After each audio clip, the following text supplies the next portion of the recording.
in principle, uh, before it became publicly announced between the United States and Iran, brokered by Pakistan, um, where that the ceasefire included Lebanon. Everybody understood that to be the case. It was understood by President Trump when he called Benjamin Netanyahu, but the Israelis informed the president that this would create a political problem for them because, you know, Hezbollah got involved in the conflict 5 days after the conflict began. So, and the Israelis are treating the conflict with Hezbollah as a completely separate conflict, an ongoing conflict. Israel mobilized troops. They have a separate Lebanon policy. Right now, they're trying to implement to advance deep into southern Lebanon, then to annex the totality of that territory into Israel. This is part of their, national security strategy, so to speak. And so to suddenly have Lebanon linked to the, comprehensive peace agreement that the United States is seeking with Iran, that was disconcerting, politically impossible for the Israelis to accept up front. And so political games had to be played. Netanyahu rejected that. Trump then, the U.S. pretended that Trump had thrown away these 10 points, and Vance had to go out and say this was a mistake on the part of the Iranians. And this could have been done under the misguided belief that Iran would say, "Oh gosh, you're right. We don't." We don't insist on this, but the Iranians, stood their ground, insisted. The Pakistanis came out very strongly, condemning the Pakistani Minister of Defense, condemned the Israelis in very harsh language. The Pakistani president called the United States liars and said without any shadow of doubt that this was an agreement. And ultimately, the United States, my understanding is that Israel has in fact acknowledged that the ceasefire will extend to Lebanon because that is the only political dynamic that can exist. This is going to require Israel to, have to, grow, eat things it doesn't want to eat. But they have no choice in this matter. Israel started this war. Israel is the one that on February 11th briefed the president on the ease in which this war could be won through regime change, suppression of missiles. The head of Mossad was there, giving the president intelligence briefings that were different from what he was getting from his own American advisors. The president went with the Israeli information. And so Netanyahu doesn't have too many cards that he's holding with his president right now. He's been embarrassed, disgraced, and the president had to buy him some political room. And that's what happened. There had to be a time for the Israelis to adjust to this new reality. But now, at the insistence of the United States, Israel acknowledges that this ceasefire extends to Lebanon. Nothing. This was a huge strategic error on the part of the president and a huge political error on his part, too. Let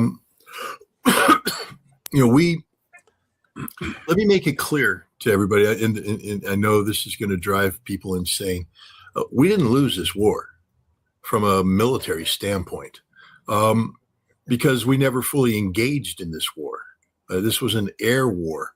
But, the United States has escalation potential, but it's politically unviable. And so long as we remember that this is all about November, this whole war was about November. This war was a gambit on the part of Trump and his cabal of peace through strength aficionados to, this was going to be the 1, 2, 3 punch. Venezuela, Maduro's head; Iran, Khamenei's head. Then we meet with Xi Jinping and we throw those two heads on the table and we say, now when we talk about the Pacific, you have to take us seriously. And the Chinese were supposed to quake and quell and surrender. We got the Venezuela part down. But Iran failed. Xi Jinping, we pulled out of the talks because we no longer had, the foundation to talk with China. And in the meantime, the entire world's changed. I mean, I call this an empire terminating event. You talked about the Japanese sending tankers down. You know that there was a tripartite framework agreement between Japan, South Korea, and the United States confronting North Korea and posturing to contain Russia and contain China. Where we talked about nuclear submarines and we talked about nuclear warfighting, sharing plans, et cetera. All premise on the notion that America was going to be there to back everybody up. Well, the missile defense shield that we had put over South Korea, THAAD, Patriot 3, didn't work. And then we got rid of it. We broke it down, sent it off to Israel to replace the one that didn't work the first time around. The South Koreans and the Japanese right now, this tripartite framework agreement's finished. The United States can guarantee nothing. Japan understands how fragile and vulnerable they are economically, because if the United States can't guarantee the opening of the Strait of Hormuz, what about the Straits of Malacca down in Indonesia? What about the South China Sea where China has those islands? Japan just woke up to the fact that the United States isn't there to, if they continue to ally themselves, they're not going to get stronger. They're going to get weaker. Look at AUKUS, Australia, United Kingdom, U.S., another big, Pacific-oriented relationship. First of all, the UK's out. Starmer said, I'm done with America. So it's now AUS. And the Australians, they're done. They have the same problem as the Japanese, that the United States can guarantee nothing. We don't care about Australia. If we cared, we would have consulted. We didn't consult. And now they're going through an energy crisis. This is the NATO. NATO is just about finished. I mean, we're talking, the president and DeMarco, we were talking about pulling out 100,000 troops. And we're talking about being selective in terms of whom we support. That's the end of, collective defense. All of our strategic relationships that defined who and what we were geopolitically for the past 40 years, they're gone. They're finished. They're done, especially in the Gulf Arab states. It's over. So this is a huge strategic defeat for the United States. It goes beyond simply, what's going on with Iran. But the Iran picture, because everything I just said, the American people don't understand, Judge. I'm just sorry to say that they don't.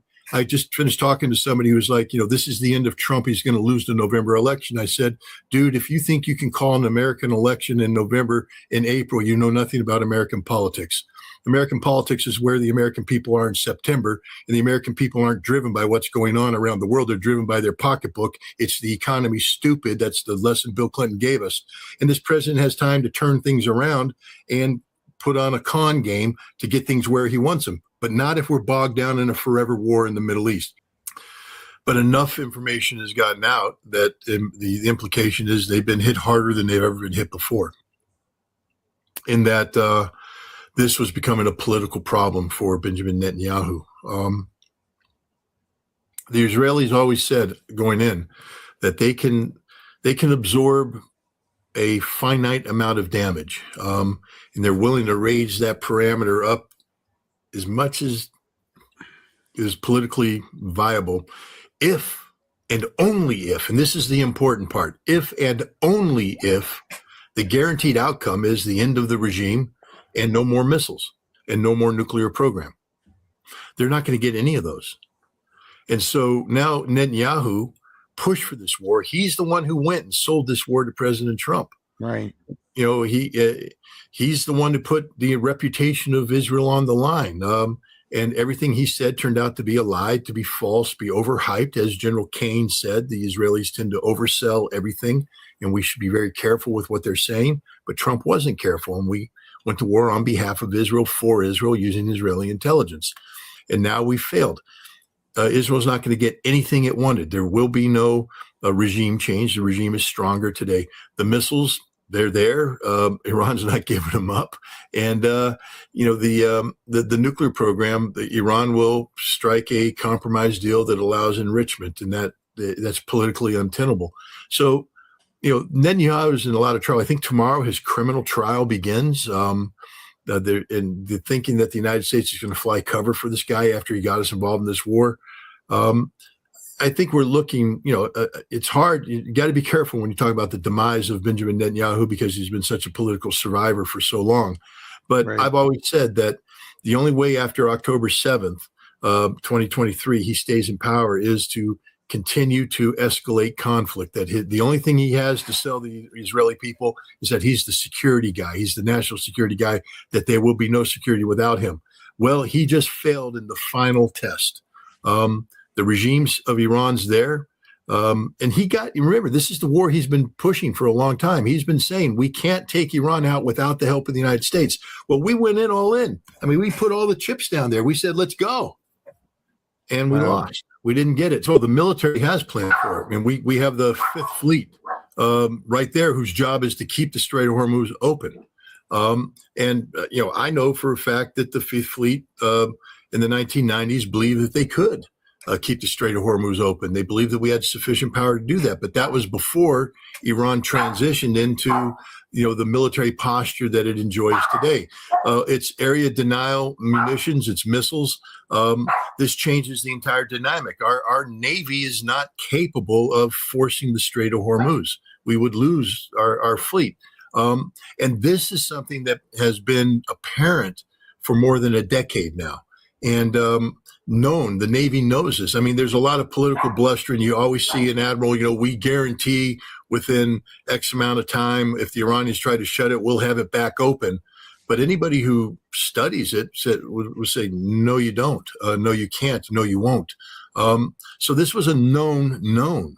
But again, the president, deals with, it's not that we couldn't, I don't think the issue of forcing the Strait of Hormuz came up because the scenario the Israelis played out was regime change will create the conditions in which we won't have to discuss the Strait of Hormuz. Right. Just like we won't have to discuss Iran's ability to sustain ballistic missile launches. If we change the regime, all of these other issues become moot. And so from Donald Trump's perspective, having embraced the Israeli posture, you didn't have to worry about the Strait of Hormuz because we were going to topple this regime. That's where he says that, he was taken by surprise. We didn't think the Iranians would be able to do it. Not that they, weren't planning on doing it. They couldn't do it. He just didn't. War is an extension of politics by other means. That's just straight up Sun Tzu, Clausewitz, and anybody else who ever studied war. And as long as we keep this political paradigm in place where it, as Larry said, it's all about November 7th, then Iran holds all the cards. But the Iranians have to be careful here because the president can't make all the compromises that Iran wants. Iran will have to give something back. And I know, they're winning and they've won and all that, but Iran, it's the same thing, the same dynamic we've seen with Russia, Ukraine and NATO. Everybody's out there saying, Russia sets a red line, it gets crossed. Russia looks weak. Russia, the NATO's expanding. There's only one winner in this conflict right now, and it's Russia.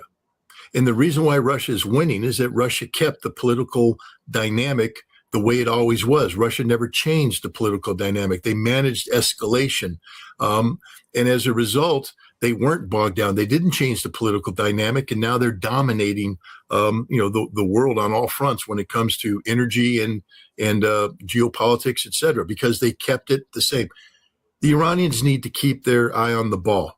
Right now, they're winning because of the political dynamic. But the moment you turn this into a situation where, Trump no longer is focused on November, if you make it so that November is an impossibility no matter what, then the political dynamic changes. There are things that the United States can't do right now militarily because to escalate would harm the political reality of November. You take November away, mobilization's on the table. That now you turn this into an existential struggle where the president can sell it as such to the American people. Then we no longer have a cap on escalation, and we can escalate through. And this is where the Iranians have to be very, very careful. Israel has an absolute red line that Iran cannot have a pathway to a nuclear